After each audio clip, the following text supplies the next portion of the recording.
Hello champion students, I welcome all of you on Max Studies by CS Mayank Agarwal YouTube channel. आप सभी लोगों का स्वागत है day 8 of 60 days 60 problem 60 solution series में, जिसमें हम बात कर रहे हैं बच्चों की समस्याओं और उनके समाधान के बारे में। देखिए, स्टूडेंट की लाइफ में एक बहुत ही कॉमन समस्या है और वो है टाइम मैनेजमेंट। आज इस समस्या के पूरे जड़ को समझेंगे, इसके समाधान के बारे में डिस्कस करेंगे।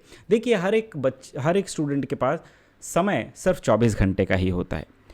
आप उस समय का कैसे उपयोग करते हैं ये निर्धारित करता है कि आप टॉपर हैं, एवरेज हैं या वीक हैं। जो बच्चा अपने सिलेबस को समय पर कंप्लीट करता है, उसके पास कोई ऐसी दिव्य शक्ति नहीं है जिससे कि वो अपने सिलेबस को टाइमली कंप्लीट कर लेता है। उसके पास है टाइम मैनेजमेंट का स्किल। तो टाइम मैनेजमेंट एक स्किल है। आज इस वीडियो में हम समझेंगे कैसे इस स्किल को हम डेवलप कर सकते हैं। इस पूरे वीडियो को मैंने 5 मेजर स्टेप्स में डिवाइड किया है। अगर आप इन 5 स्टेप्स को समझ जाएंगे तो आपको टाइम मैनेजमेंट का स्किल सीखने में बहुत मदद मिलेगी और आप अपने सिलेबस को समय पर कंप्लीट कर पाएंगे विद कॉन्फिडेंस। आइए, सबसे पहले हम बात करते हैं लॉग बुक कॉन्सेप्ट की। दूसरे में हम बात करेंगे prime time work. Third will be organise yourself. Fourth will be time table and fifth one will be limit the distractions and boost the productivity. ऊपर के जो 4 कॉन्सेप्ट है ये आपको मदद करेंगे 5th वाली चीज़ों को समझने के लिए, और आपको अल्टीमेट सॉल्यूशन मिलेगा 5th पॉइंट पे, that how you will boost the productivity after doing all the 4 steps given in the video. सबसे पहला स्टेप है log book concept. This is the step 1। देखिए, लॉग बुक क्या होता है, पहले मैं आपको ये समझाता हूँ। एक ऐसी किताब, एक ऐसा टूल जो आपको ये जानने में मदद करता है कि आपने अपने दिन को किन किन एक्टिविटीज़ में लगाया और उन सारी एक्टिविटीज़ को आपने कितना समय दिया। तो लॉग बुक एक ऐसा ट्रैकिंग टूल है जिसके मदद से आप ये समझ पाएंगे कि आपने अपने दिन का उपयोग किस तरह से किया है। इस लॉग बुक से आपको समझ में आएगा कि किस तरीके से आपने अपने दिन का यूटिलाइजेशन किया है। इसके हम 3 हिस्सों में डिवाइड करेंगे। कैसे बनाना है लॉग बुक? देखिए, आप पहले तो एक छोटी सी इस तरीके की नोटबुक ले सकते हैं। बहुत ही छोटा सा ये बुक है, इसको मैं लॉग बुक कहता हूँ। इसको टोटल आप 3 कॉलम में डिवाइड कर सकते हैं। पहला कॉलम होगा आपका टाइमिंग, दूसरा कॉलम होगा एक्टिविटी और तीसरा कॉलम होगा ड्यूरेशन। मैं आपको एक छोटा सा उदाहरण देता हूं कि मैं अपने दिन को किस तरीके से इस लॉग बुक में ट्रैक करता। सबसे पहला कॉलम होगा आपका टाइमिंग का। तो जैसे मैं सुबह 7 बजे उठता हूं, ये मैं 13 मार्च का अपना लॉग बुक बता रहा हूं। 13 मार्च को मैंने कौन कौन सी एक्टिविटीज़ की। तो सबसे पहले मैं 7 बजे उठा। 7 बजे से 7:15 बजे तक ब्रश वगैरह करके मैं रेडी हो गया। 15 मिनट का समय उसमें लगा। 7:15 से 7:30 बजे तक मैंने ये लॉग बुक मेंटेन किया। 15 मिनट का समय उसमें लगा। 7:30 बजे से 8 बजे तक चाय और पूरी तरीके से मैं रेडी हो गया, नहा धो के बिल्कुल रेडी। 7:30 से 8 बजे तक 30 मिनट का समय उसमें लगा। 8 से 8:30 बजे तक मैंने देखा कि मुझे क्या क्या चीज़ें करनी हैं, और 8:30 बजे से लेकर 9 बजे तक मैंने पूजा किया, और उसके बाद 9 बजे से मैं अपने क्लास लेने के एक्टिविटी में लग गया। तो 9 बजे से लेकर 1 बजे तक मैंने ऑफलाइन क्लास ली। 1 बजे से 3 बजे तक मैंने लंच किया। 3 बजे से 5 बजे तक मैंने अपना स्टडी रूटीन फॉलो किया, और 5 बजे के बाद मैं अदर एक्टिविटीज़ में, जैसे कि जिम हो गया, वर्कआउट हो गया, लॉ ऑफ अट्रैक्शन फॉलो करना हो गया, और भी बाकी चीज़ें पे मैंने अपना समय बिताया। ये है लॉग बुक का छोटा सा उदाहरण। अब इसमें हमने क्या किया, 3 कॉलम बनाए। पहला टाइमिंग, दूसरा है एक्टिविटी, और तीसरा उस एक्टिविटी पे लगने वाला ड्यूरेशन। इसको आप दूसरे तरीके से भी मेंटेन कर सकते हैं। आप ये कर सकते हैं कि आप हर घंटे को ट्रैक कर सकते हैं। जैसे आपने 8 बजे से 9 बजे तक कितना समय क्या एक्टिविटीज़ की, 9 से 10 बजे तक आपने क्या एक्टिविटीज़ की, 10 से 11 बजे तक क्या एक्टिविटीज़ की। हालांकि इस तरीके को मैं फॉलो नहीं करता। मैं फॉलो करता हूं एक्टिविटी वाइज, कि मैंने इस पर्टिकुलर एक्टिविटी में कितना समय दिया और उसका ड्यूरेशन क्या था। अब इस पूरे लॉग बुक को आपको दिन भर मेंटेन करना है, और at the end of the day आप अपनी सारी एक्टिविटीज को 4 हिस्सों में डिवाइड करेंगे। कौन कौन से वो 4 हिस्से होंगे? सबसे पहला होगा प्रोडक्टिव एक्टिविटी, दूसरा स्लीप, तीसरा मोबाइल यूज और चौथा अदर। अब मैंने पूरे दिन को जब इन 4 एक्टिविटीज में डिवाइड किया तो मेरे पास लॉग बुक के रिजल्ट कुछ इस प्रकार से थे कि टोटल 12 मार्च को प्रोडक्टिव एक्टिविटीज में मैंने समय दिया 12 घंटे का, मोबाइल में मेरा समय गया 4 घंटे का, टोटल हो गए 16। 5 घंटे का समय मेरा था स्लीप और बाकी बचे समय अदर एक्टिविटीज। जब आप ये 4 चीजों में डिवाइड करेंगे तो आपको एक्चुअली में समझ में आएगा कि आपका पूरा दिन प्रोडक्टिव रहा या नहीं रहा। देखिए, सबसे इजी है ट्रैक करना स्लीप, कि आप दोपहर को कितने घंटे सोए और रात को कितने घंटे सोए, ठीक। दूसरा है आपका प्रोडक्टिव एक्टिविटी। या प्रोडक्टिव एक्टिविटी की डेफिनेशन आपको तय करनी है। क्या आपके लिए पढ़ाई प्रोडक्टिव है? क्या आपके लिए लेक्चर देखना प्रोडक्टिव है? क्या आपके लिए जिम जाना प्रोडक्टिव है? क्या आपके लिए एक्सरसाइज करना प्रोडक्टिव है? क्या आपके लिए प्रॉपर मेडिटेशन या जर्नलिंग प्रोडक्टिव है? ये आपको डिसाइड करना है। आप प्रोडक्टिव में और सब कैटेगराइजेशन भी कर सकते हैं कि प्रोडक्टिव में आपने स्टडी के लिए अलग से समय रख लिया और बाकी जो चीज़ें आपको स्टडी में मदद करती हैं जैसे मेडिटेशन हो गया, एक्सरसाइज हो गया, डाइट हो गया, ये सब के लिए आपने कितना कितना समय दिया, इसको भी आप डिवाइड कर सकते हैं। ये आपके ऊपर है।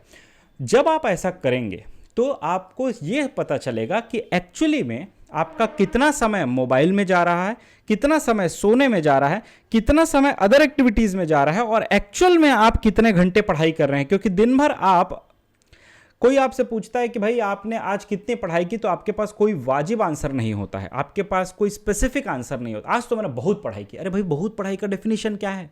आज तो उतनी पढ़ाई नहीं। अरे उतनी का मतलब क्या?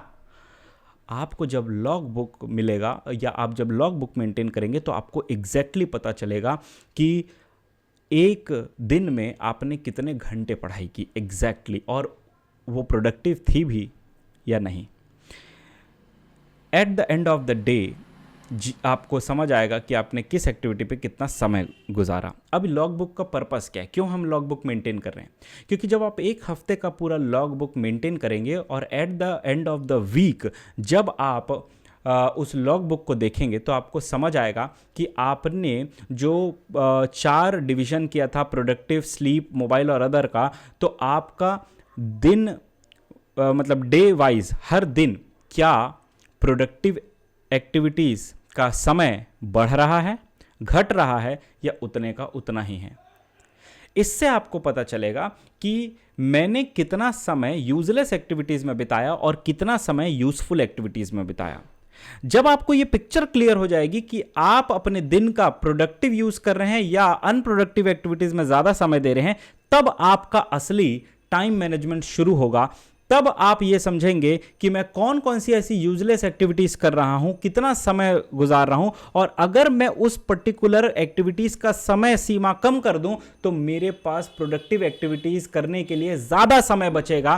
तो जब आप ऐसा करेंगे then you will be able to increase the time spent on the productive activities by eliminating the time spent on the unproductive activities. I hope आपको क्लियर हो गया है लॉग बुक का कॉन्सेप्ट क्या होता है। अब हम जानेंगे दूसरा इंपॉर्टेंट कॉन्सेप्ट जो है प्राइम टाइम वर्क। देखिए बेटा, प्राइम टाइम वर्क का क्या मतलब होता है? हर एक व्यक्ति का जो दिन होता है उसमें उस व्यक्ति की एनर्जी लेवल समान नहीं होती है।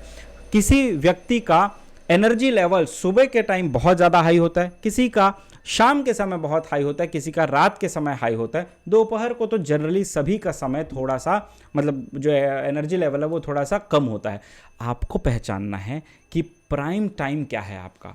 तो जब भी आप काम करें, अपने सबसे इंपॉर्टेंट और सबसे डिफिकल्ट काम आप अपने प्राइम टाइम में करें, जो सबसे ज़्यादा एनर्जेटिक आपका समय है उसमें करें। जब आप ऐसा करेंगे तब आपको ये समझ में आएगा कि आपका काम कैसे जल्दी होता है। तो आपको आइडेंटिफाई करना है अपना प्राइम टाइम, मॉर्निंग, नून, इवनिंग या नाइट। अगर आप अपने प्राइम टाइम में 1 घंटा भी काम कर लेते हैं ना बेटा, जब आपकी एनर्जी बहुत हाई है, जब आपका कंसंट्रेशन बहुत हाई है, जब आपका फोकस बिल्कुल अनडिस्ट्रैक्टेड है, तो आप पाएंगे कि जो आप 4 घंटे का नॉन प्राइम टाइम वर्क करते हैं वो आपके 1 घंटे के प्राइम टाइम वर्क के बराबर है। मतलब ये कि अगर आप डिस्ट्रैक्टेड होकर नॉन प्राइम टाइम में 4 घंटे का भी काम करते हैं तो उतना ही काम आप मात्र 1 घंटे में कर सकते हैं प्राइम टाइम में। तो आपको पहचानना है आपका प्राइम टाइम क्या है। जैसे मेरा प्राइम टाइम होता था शाम के 6 से 11 बजे तक। 6 बजे से 11 बजे तक मेरा फोकस, मेरा कंसंट्रेशन में सबसे ज़्यादा होता था। तो मैं 6 बजे से 11 बजे तक के टाइम को सबसे बेहतर यूटिलाइजेशन करता था अपने सारे सब्जेक्ट्स को कंप्लीट करने में, जो भी मेरा डेली टास्क होता था उसको कंप्लीट करने में। सुबह का समय मोस्टली कोचिंग क्लासेस में चला जाता था। दोपहर का टाइम तो वैसे ही थोड़ा सा सोने में चला जाता था और उसके बाद ट्यूशन लेना। 6 बजे से मैं पूरी तरीके से फ्री हो जाता था और उसके बाद से मेरे पढ़ाई का असली रूटीन शुरू होता था। आपको भी आइडेंटिफाई करना है what is your prime time. Next is organise yourself. देखिए हमारा ज़्यादातर समय जाता है चीज़ों को ढूंढने में। क्यों? क्योंकि हम अनऑर्गेनाइज्ड रहते हैं। कोई भी चीज़ कहीं पर भी रख दी गई, हमको पता ही नहीं है। अब जब उस चीज़ की ज़रूरत पड़ी तो हम ढूंढ रहे हैं। तो जब आप चीज़ों को ऑर्गेनाइज करेंगे, जैसे सबसे पहला आप उठते ही अपने बेड को क्या कीजिए, फिक्स कीजिए। मतलब ये कि आप चादर को घड़ी कीजिए, तकिए को उसके जगह पर रखिए, बिल्कुल आप अपने बेड को अच्छे से क्लीन कर दीजिए। जैसे ही आप उठते ही पहली एक्टिविटी ये करेंगे, आपका दिमाग ऑटोमेटिकली ऑर्गेनाइज होने लगेगा, उसके लिए प्रिपेयर हो जाएगा। दूसरा आपको क्या करना है, आपको हर एक चीज़ के लिए जगह निर्धारित करनी है कि आप बुक्स कहाँ रखेंगे, आप नोटबुक कहाँ रखेंगे, आप स्टेशनरी कहाँ रखेंगे, ताकि आपके दिमाग को पता हो कि भाई मुझे ये चीज़ की ज़रूरत है तो मुझे कहाँ से उठानी है। ऐसा ना हो कि आप बुक्स ढूंढ रहे हैं, नोटबुक ढूंढ रहे हैं, स्टेशनरी ढूंढ रहे हैं, आपका आधा समय इसी में ही चला जाएगा, तो आपकी एनर्जी जो है वो पढ़ाई के लिए कम रहेगी। इसके बाद है कि जैसे ही आप उठते हैं, ब्रश करने के पहले आप जितना हो सके पानी पीजिए। जनरली आप इतना पानी पी लीजिए कि आप डिहाइड्रेटेड फील ना करें पूरे दिन भर में। देखिए सुबह उठते ही हमें पानी पीना क्यों ज़रूरी है? एक तो पूरे रात भर का डिहाइड्रेशन हो जाता है, मतलब रात भर आप पानी नहीं पीते हैं। तो सबसे पहले सुबह आपको जो ज़रूरत होती है वो होती है पानी की। जैसे ही आप पानी पिएंगे आप फ्रेश महसूस करेंगे, बिल्कुल ठीक है। और आपको वॉशरूम में भी कम समय लगेगा जब आप पानी ज़्यादा पी लेंगे ब्रश करने के पहले, तो ठीक है। चौथा है आपको अपना स्टडी टेबल ऑर्गेनाइज रखना है। देखिए आप स्टडी टेबल में अगर ज़्यादा किताबें फैला कर रखेंगे तो आपका माइंड बार बार स्ट्रेस लेगा कि अरे मेरा तो ये भी सब्जेक्ट कंप्लीट नहीं हुआ है, चलो इसको थोड़ा सा पढ़ लेते हैं, फिर उसको थोड़ा सा पढ़ लेते हैं। फिर आपका माइंड भी बहुत क्लटर्ड हो जाएगा, चीज़ें जो है वो ऑर्गेनाइज नहीं रहेंगी, तो आपका दिमाग भी ऑर्गेनाइज नहीं रहेगा। इसीलिए जब आप स्टडी करने के लिए अपने स्टडी टेबल पर बैठते हैं या जिस भी जगह पर आप अपना पढ़ाई करते हैं उस जगह को थोड़ा क्लीन रखिए, थोड़ा ऑर्गेनाइज रखिए। जितना ज़्यादा आप ऑर्गेनाइज रखेंगे उतना ज़्यादा आपका फोकस और कंसंट्रेशन पढ़ाई पर लगेगा। अब हम बात करेंगे बेटा टाइम टेबल की। देखिए हर एक बच्चा ये कहता है कि सर हमारा टाइम टेबल बना दो। देखिए बेटा टाइम टेबल एक बहुत ही पर्सनलाइज्ड टूल है। टाइम टेबल हर एक बच्चे का अलग अलग होता है, क्योंकि हर एक बच्चे का रूटीन अलग होता है। कोई 6 बजे उठता है, कोई 5 बजे उठता है, कोई 4 बजे उठता है, कोई 11 बजे उठता है। अब आप कहेंगे कि मेरा टाइम टेबल आप बना दीजिए या सबका टाइम टेबल बना दीजिए, तो पॉसिबल नहीं है। हालांकि आप अपना टाइम टेबल कैसे बना सकते हैं? देखिए सबसे पहले तो आप अगले दिन का टाइम टेबल एक दिन पहले ही बना दीजिए। आप रात को सोने जा रहे हैं, रात को सोने से पहले आप कल क्या क्या एक्टिविटी करेंगे उसका आप एक लिस्ट बना लीजिए, to do list for the next day. उसमें आप समय निर्धारित ना कीजिए कि इतने बजे से इतने बजे तक मैं ये एक्टिविटी करूँगा। क्यों? अगर मान लेते हैं कि आपने समय निर्धारित किया कि मैं 6 बजे से लेके 9 बजे तक अपनी कंपनी लॉ के ये चैप्टर्स या टॉपिक कंप्लीट करूँगा। इन केस अगर आप 6:30 बजे आपकी नींद खुलती है, अच्छा 6 बजे से 9 बजे तक, उसके बाद क्या आपने सारे टाइमिंग और एक्टिविटीज़ तय कर लिए। अगर गलती से भी आपकी नींद 6:30 बजे खुलती है या 7 बजे खुलती है, इवन अगर 6:15 बजे भी खुलती है, तो आपका दिमाग जो है वो आपको रेजिस्ट करेगा, वो आपसे कहेगा अरे यार आधा घंटा वेस्ट हो गया है, अब एक काम कर, ये टाइम टेबल को कल से फॉलो करना। और ये कल कभी नहीं आएगा, आपका एग्ज़ाम आ जाएगा। इसीलिए मैं कहता हूँ कि आपको सिर्फ और सिर्फ बनाना है एक्टिविटीज़ का लिस्ट कि आप अगले दिन क्या क्या करेंगे। आप कंपनी लॉ के 3 चैप्टर करेंगे, आप ECIPL के 2 चैप्टर करेंगे, आप SBLL के 1 चैप्टर करेंगे। इस तरीके का आप एक टास्क वाइज टाइम टेबल बनाइए। इसमें आपको समय कब इंक्लूड करना है ये मैं आपको आगे बताऊंगा। इसके लिए एक अलग से वीडियो आएगा, पूरा जो टाइम टेबल पर निर्धारित होगा। मैं डिटेल में आपको बताऊंगा कि कितने प्रकार के टाइम टेबल होते हैं, कैसे टाइम टेबल बनाना चाहिए और इफेक्टिवली आप उस टाइम टेबल को कैसे फॉलो कर सकते हैं बिना गैप किए। दूसरा है, आपने जो एक्टिविटीज़ निर्धारित की है आप कोशिश कीजिए कि उसमें से जितनी एक्टिविटीज़ हो सके आप उसको कंप्लीट कीजिए।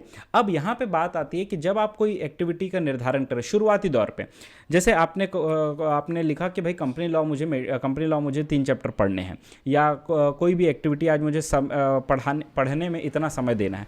आप लॉग बुक जब मेंटेन करेंगे ना 1 हफ्ते तक, तो ऑटोमेटिकली आपका एक अच्छा टाइम टेबल ऑटोमेटिकली बन के आएगा 1 हफ्ते के बाद। आप शुरू से अगर आज जोश में आके इस वीडियो को देखने के बाद आज तो मैं टाइम टेबल बनाऊंगा, आपने सुबह लिख दिया 4 बजे उठ जाऊंगा मैं, 4 बजे से 4:30 बजे तक फ्रेश वगैरह होकर 4:30 बजे से मैं पढ़ने बैठ जाऊंगा और 6:30 बजे तक कंटिन्यू पढ़ूंगा फ्रेश माइंड से।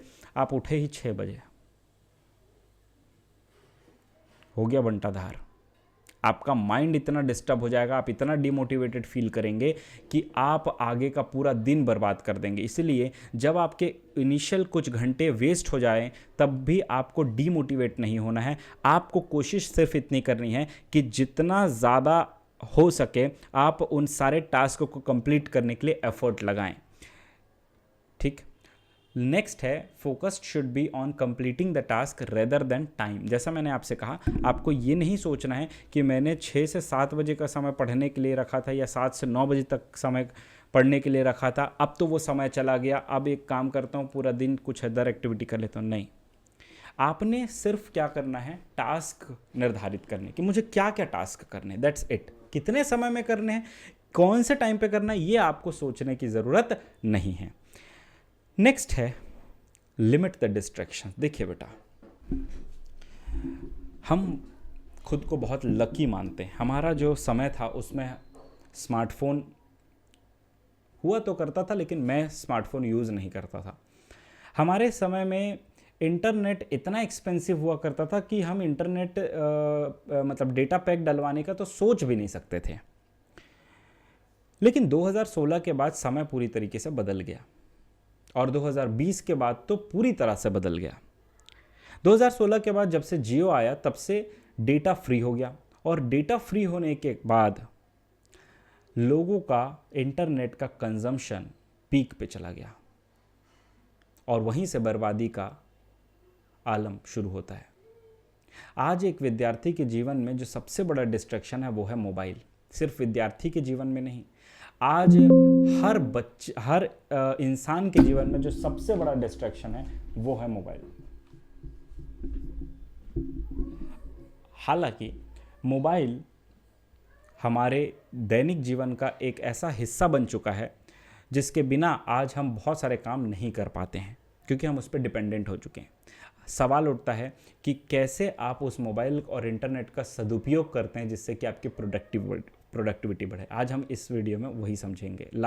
सबसे पहले आप जब लॉग बुक मेंटेन करेंगे तो 1 हफ्ते जब आप मेंटेन करेंगे तो आपको समझ आएगा कि आपने मोबाइल में कितना समय दिया है। आपने 4 घंटे दिया, 5 घंटे दिया, 6 घंटे दिया, 7 घंटे दिया, कितना समय आपने मोबाइल पे गुजारा। जब आपको ट्रैक पता चल जाएगा कि आपने ऑन एन एवरेज 1 हफ्ते में कितना समय दिया, तब आप ये समझेंगे कि मुझे मोबाइल के ड्यूरेशन को कम करना है। और जैसे जैसे आप अपने मोबाइल का यूज़ कम करते जाएंगे, देखिएगा आपके पास प्रोडक्टिव समय और प्रोडक्टिव एक्टिविटीज़ करने के लिए जो समय है वो बढ़ता चला जाएगा ऑटोमेटिकली। आपका माइंड जो है वो ज़्यादा फोकस्ड होगा, आपका माइंड जो है वो ज़्यादा कंसंट्रेट कर पाएगा जब आप मोबाइल का कंजम्पशन कम कर देते हैं। दूसरा है कि आप जब इंटरनेट यूज़ कर रहे हैं तो आप ये देखिए कि आप कितने घंटे स्क्रॉलिंग कर रहे हैं। आप समय देखिए कि भाई मैं इतने बजे से स्क्रॉलिंग करना शुरू किया, और आप ट्रैक कीजिए कि आपने कितना समय रील्स में, शॉर्ट्स में और यूजलेस सर्फिंग में बिता दिया।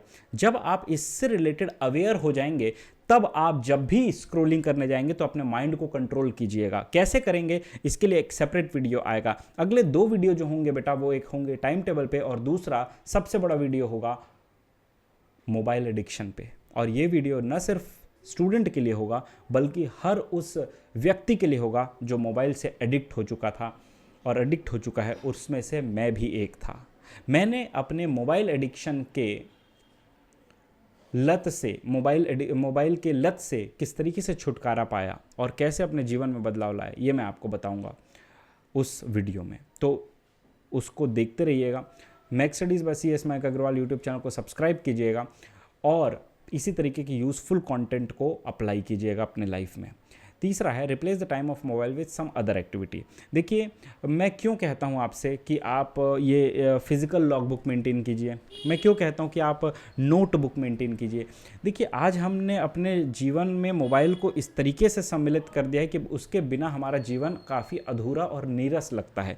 जो चीज़ें आप फिजिकली कर सकते हैं बेटा, उस चीज़ों को आप मोबाइल में न करें। देखिए, मोबाइल किस लिए बना था, आप मोबाइल का अगर प्रॉपर यूज़ देखेंगे तो मोबाइल बना था कॉल करने के लिए, कि अगर कोई 2 व्यक्ति बहुत दूर हैं और वो मिल नहीं पा रहे हैं तो उनके बीच में बातचीत कैसे हो सके, उसके लिए मोबाइल बना था। लेकिन आज हम मोबाइल का इस्तेमाल अलग अलग चीज़ों के लिए करते हैं, ज़्यादातर समय हम यूजलेस सर्फिंग में बिताते हैं। तो भाई, जितनी चीज़ें आपकी इंपॉर्टेंट है जो मोबाइल के बिना नहीं हो सकती, बस उसको ही मोबाइल से कीजिए। बाकी आप अपना समय फिजिकल एक्टिविटी के लिए की। आज हम गेम, क्रिकेट का गेम भी मोबाइल पे खेल रहे हैं। अरे भैया, क्रिकेट का गेम बना था ग्राउंड के लिए।